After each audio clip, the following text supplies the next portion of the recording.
Hi friends, welcome back to my channel trendy ముచ్చట్లు. అందరూ ఎలా ఉన్నారు? బాగున్నారు కదా? ఈరోజు మనం నోట్లో వేసుకుంటేనే కరిగిపోయే ఎంతో కమ్మగా ఉండే పెరుగు వడలను ఈజీగా ఎలా చేసుకోవచ్చో చూద్దాం రండి ఫ్రెండ్స్. దీనికోసం అయితే మొదటగా ఒక 3 గంటలు నానబెట్టుకున్న మినపప్పుని ఒకసారి చక్కగా కడుక్కొని గ్రైండర్లో వేసుకొని రుబ్బుకుందాం. చూడండి, పప్పు ఇలా నలిగితే చాలు. దీన్ని ఇప్పుడు మనం ఒక గిన్నెలోకి తీసుకొని దీంట్లో రుచికి తగినంత ఉప్పు వేసుకొని కాసేపు రుబ్బుని చక్కగా పేడించుకుందాం.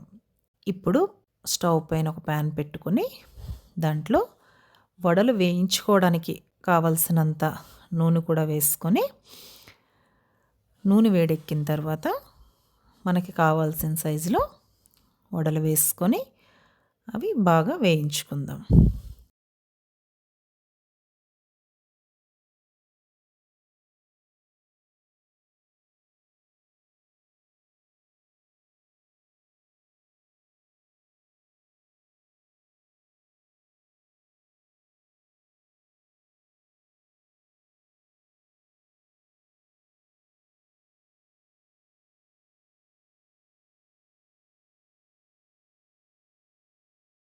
చూడండి, వడలైతే రెడీ అయిపోయాయి. ఇప్పుడు వీటిని తీసుకొని మనం ఆల్రెడీ నీటిలో కొద్దిగా మజ్జిగ వేసుకొని ఉంచుకున్న నీటిలో వడలు వేసుకొని ఒక 5 నిమిషాలు నానబెట్టుకుందాం. ఇలా చేసుకుంటే మనకి వడలు సాఫ్ట్గా ఉంటాయి. ఈ టైంలో మనం ఏం చేసుకుందాం అంటే ఒక కప్పు పెరుగు తీసుకొని దాన్ని చక్కగా విస్క్ చేసుకొని దాంట్లో రుచికి తగ్గంత సాల్ట్ వేసుకొని పక్కన పెట్టుకుందాం. ఇప్పుడు దీంట్లోకి తాలింపు రెడీ చేసుకుందాం. దానికోసం ఒక ప్యాన్లో కొద్దిగా నూనె వేసుకొని అందులో కొద్దిగా ఆవాలు,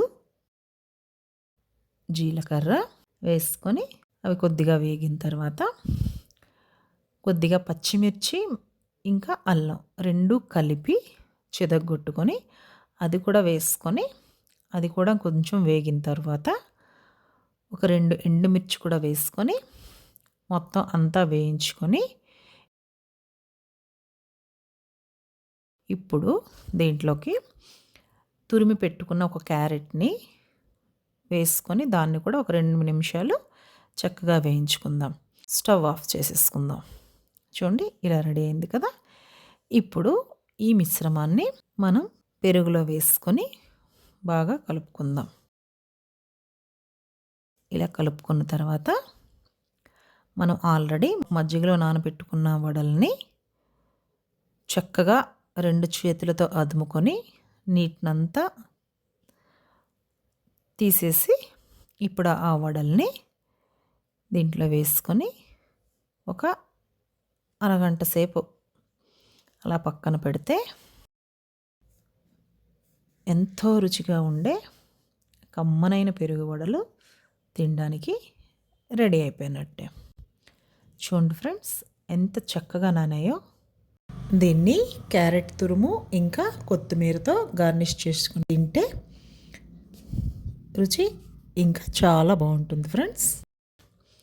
మీకు కూడా ఈ వీడియో నచ్చినట్లయితే తప్పకుండా ట్రై చేసి ఎలా వచ్చాయో కామెంట్స్ రూపంలో తెలియజేయండి ఫ్రెండ్స్. Bye bye.